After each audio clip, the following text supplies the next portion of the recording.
So do you realize, or sometimes when you lose weight so fast, you have loose skin, will it help that you still buy a low fat food but still end up eating a lot of it? You want to lose weight, but you're taking in so much carbonated drinks that have so much sugar. You want to be on low everything, low protein, low carbohydrate, low fat, low everything. You can buy very healthy foods but then cook it so wrongly that you spoil all the nutrients that you're going to get. Do you know that is possible?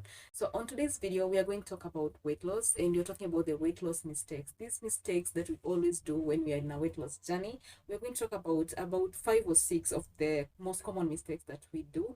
And before I continue, if you are not a fan of watching videos, but you still want to read about simple nutrition, we do have a blog. We do have a blog which contains similar topics that we discuss here on YouTube. We still have them on our blog. So down on the description box below, I'm going to put the website so that you can click on it, follow that blog, read those blogs. They are very, very interesting, very simple nutrition brought in a very simple language so that you can understand and be able to promote health, your family's health, and everybody around you. So without wasting a lot of time, let us talk about these common mistakes that we do. And number one is exercising too much or not exercising at all. So on the previous video that we've done about weight loss, we've already talked about diet and exercises working hand in hand in making sure you lose some weight. Now, for people who want to get these sudden results, fast results, they always tend to exercise too much, go to the gym for so many hours, do exercises for so many hours. That is a mistake that we are making. So also, the other thing is not exercising at all. Like I've already mentioned, exercise and diet go hand in hand, because as much as you're eating, you're taking in so many calories, and we already know that the excess of the foods that we eat ends up being stored as fat. That is why exercise comes in to burn all those calories that you keep taking from food. So exercising too much, what does it why is it a mistake? Why is it so bad? So do you realize, or sometimes when you lose weight so fast, you have loose skin, loss of muscle tone? That is not what you want. You want to lose weight, but you still want to feel comfortable in your own body. And that is why you are going to do moderate exercises. You only need 30 minutes of exercises every day. Exercise that will make you sweat. You can jump, you can skip a rope, you can run for a bit, you can jog on the spot, you can do stretches. Your body does not require that much food. That one I've said so many times. But we are human beings. We tend to serve food. We eat from our eyes. We look at the food and we just want to keep serving, we keep serving. And when you don't exercise at all, that excess of the food goes to be stored. And are you going to be able to achieve weight loss? No, it's not going to be possible. And that is why exercising too much is not recommended. Again, not exercising at all is not recommended. What is recommended is eat your food in the right portion sizes and exercise at least 30 minutes every day. In no time, you shall start to see results of weight loss. But two mistakes that we always make is the low fat processed foods. Why am I saying that? Low fat is good, I know, but most of us, when we walk into supermarkets and we find, especially those of us who are on weight loss journey, and we find the low fat tag, this food is low carb diet, no sugar, those foods become very attractive. And will it help that you still buy a low fat food but still end up eating a lot of it? No, it doesn't help. So what is going to happen here is that as much as you're buying this low fat food, as much as you're going for sugar free, low carb foods because of the tags, also keep in mind that the foods that are supermarkets are processed. Any processed foods are never encouraged because they might contain added sugars, the added fats, the added salts. As much as they are saying it's low fat, you cannot be so sure. And therefore, you still need to maintain the portion sizes, the portion control. Portion control is very key when it comes to weight loss, because even if that food is low fat, it might have too much sugar. That is also possible. So it does not help that you're buying the low fat foods but you end up eating too much of it. It is not going to help.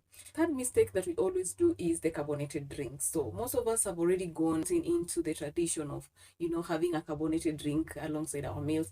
Like a good example is over lunch you can have your soda as you're taking your meals. Now, the bad thing about carbonated drinks is the sugar. I've always talked about diabetes. I'm passionate about diabetes. I have a lot of videos about diabetes. Maybe I should put a playlist on the description box so that you can go ahead and watch all those videos about diabetes. Why am I relating diabetes to weight loss? The diet for weight loss can work very well for a patient also who has diabetes. And because we are limiting sugar, carbonated drinks contain too much sugar. Okay, that sugar gets into your body, it gets broken down, with the help of insulin, it gets from your bloodstream into the cells. So if the body tends to see that there is excess of the sugar, you're taking excess of the sugar, it definitely commands your body to store it as fat. Now, you want to lose weight, but you're taking in so much carbonated drinks that have so much sugar. Even that little sugar, if you're able to moderate the amount of sugar you're taking, that is aside from the table sugar that we add to our tea, but the sugar present in foods, like the processed foods that contain too much sugar, the cakes, the biscuits, the carbonated drinks, like I already said, then you'll be on your way to lose weight very fast. So carbonated drinks, you're going to say no to that. We're going to replace that with blended fruit juices. You can blend your own fruit or just enjoy the fruit as a whole. A whole fruit will give you more fiber. Now the fiber gives you satiety, and when you feel satisfaction, you're not going to snack all these unhealthy snacks, the cakes, the carbonated drinks, like I already said. The fiber is important because of the satiety, and it will be able to keep you on track on your weight loss journey.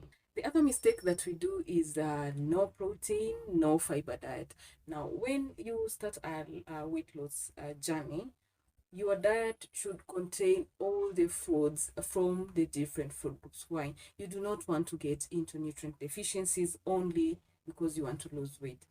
Now, proteins, again, also provide for additional fiber, especially the plant source proteins. So your diet, as you are on that weight loss journey, should not eliminate the proteins because of the fiber. The fiber is our interest here. So most people who, when they get into this weight loss journey, they want to be on low everything, low protein, low carbohydrate, low fat, low everything. And soon enough, you start getting deficiencies. But the culprit here, majorly the culprit here is the carbohydrates. That is why we encourage a high protein diet only from and mostly from the plant sources and also animal sources here and there, because animal source proteins also provide additional vitamins like vitamin B12 that may be absent in the plant source protein. The other most common mistake is eating too much too often. Eating too often, too much too often, is not good. So those of us on a weight loss journey already have that concept, but it's something that we want to encourage a behavior change. The first step you need to do on a weight loss journey is to do portion control. That one is very important. And number two is to make wise choices, healthy choices of foods. You need to master portion control, having your three main meals in smaller portions and a healthy snack in between those meals should keep you going. Okay, and healthy snacks are some fruits, as a cup of milk, something healthy. You want to encourage healthy snacks. Lastly is you are on a low carbohydrate diet but high in fat. I've already talked about the low carbohydrate diet being good for patients with diabetes and also for patients who want to lose weight. I'm going to put a link to that video so that you can watch it. But now, like I said, on the low fat processed foods, you are on a low carbohydrate diet but you're eating too much fat. You can buy very healthy foods but then cook it so wrongly that you spoil all the nutrients that you're going to get. Did you know that is possible? That is why we are saying, as much as you're choosing healthy foods, also choose healthy methods of cooking. Buying potatoes, organic potatoes, and deep frying them does not make them healthy.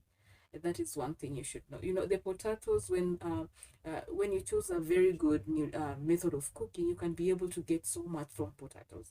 But then when you choose to deep fry them, you're going to take more saturated fats, and then your weight loss journey is going to be very, very hard, and you might even give up. So these are some of the most common mistakes that we make when we are on a weight loss journey. And I'm just mentioning this because knowing the mistakes that we do is one way of finding solutions very quickly. So low carbohydrate diet but too much fat is not good. You are on a low everything, low carb, low protein, low fiber. No, that is not good. That is a mistake. You're exercising too much or not exercising at all. No.